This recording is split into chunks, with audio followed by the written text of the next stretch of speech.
Raden Fatah, alias Sal Fatah, sang pemimpin muda. Dalam babat Tanah Jawi dikisahkan tentang silsilah raja-raja Majapahit. Prabu Adiningkung berputra Hayam Wuruk.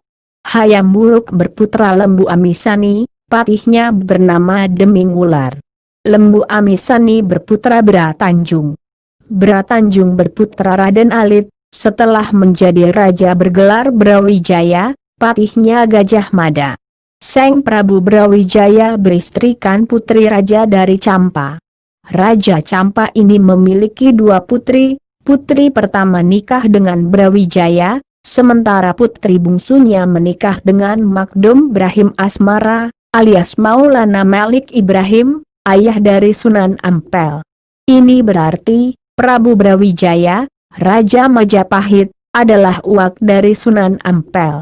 Alkisah, sang Prabu Brawijaya beristri lagi, dan memperoleh putri dari Cina.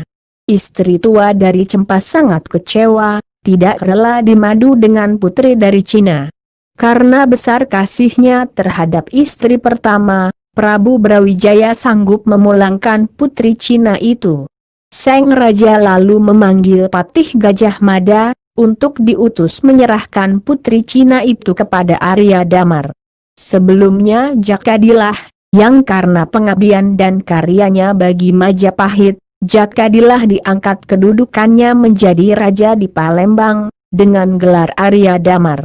Patih Gajah Mada berangkat membawa putri Cina itu, dan bertemu dengan Arya Damar di Gresik, melaksanakan perintah raja, serta menyerahkan surat. Bunyi surat. Putri Cina dilengsarkan jadi istri Arya Damar. Tetapi berhubung baru mengandung, tidak diizinkan untuk menidurinya, tunggulah sampai melahirkan.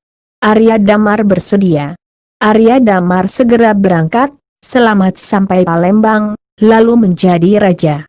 Alkisah, putri Cina yang diserahkan kepada Arya Damar sudah melahirkan seorang anak laki-laki, bernama Raden Hasan, yang selanjutnya dijuluki Raden Fatah, atau Al-Fatah.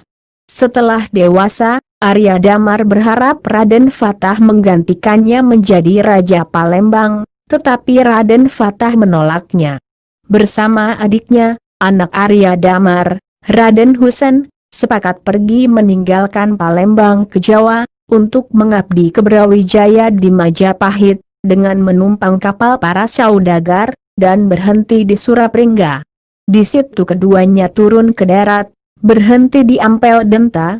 Mereka selanjutnya berguru kepada Sunan Ampel di pesantren Ampel Denta. Lama menetap di Ampel Denta, Raden Fatah menikah dengan putri Sunan Ampel, Asyikah. Dalam tulisan sebelumnya, program akselerasi dakwah Sunan Ampel di wilayah Majapahit, menempatkan Raden Hasan, Raden Fatah, menjadi koordinator dakwah di wilayah Lasem menggantikan kakeknya, Syekh Bahtong, atau Syekh Bentong. Berpusat di Gelagahwangi Bintara, dan mendapat gelar Pangeran Bintara. Sementara Raden Husen, saudara seibu Raden Hasan, anak Arya Damar, ditempatkan di ibu kota Majapahit. Oleh Prabu Brawijaya Kertabumi, Raden Hasan diterima sebagai abdi kerajaan, dan mendapat gelar Adipati Terung. Daerah Bintara inilah, yang selanjutnya menjadi pusat pemerintahan negara Islam Demak. Prabu Brawijaya Kertabumi mendengar berita, bahwa ada orang yang bertempat tinggal di hutan Bintara, terkenal di mana-mana, tentang besaran pedukuhan dan kesaktiannya. Raja memanggil para menteri untuk menanyakan benar tidaknya kabar itu. Adipati Terung menjawab, memang benar bahwa yang tinggal di sana adalah saudara tuanya. Adipati Terung tidak mengungkapkan asal-usul mereka berdua. Sang Prabu lalu memberi perintah untuk memanggilnya. Singkat cerita, Raden Fatah tiba di kerajaan Majapahit menghadap Prabu Brawijaya. Sang Prabu sangat gembira, jatuh hatinya kepada Raden Fatah, sebab rupanya sangat mirip Sang Prabu. Lalu diaku sebagai putra, diangkat menjadi Adipati Bintara. Selanjutnya, Raden Fatah kembali ke Pedukuhan Bintara, yang selanjutnya dikenal pula dengan nama Demak, dengan membawa 1 laksa abdi, 10.000 tentara, serta diberi gajah, kapal, tandu, dan pedati. Lama-lama Pedukuhan Demak menjadi makin gemar ripah. Raden Fatah berhasil merubah Bintara, yang asalnya hutan belantara, yang tumbuh pohon yang wangi, sehingga dikenal dengan Pedukuhan Gelagahwangi. Bintara menjadi kawasan yang ramai dan terkenal. Letak geografisnya yang sangat menguntungkan untuk perdagangan dan pertanian.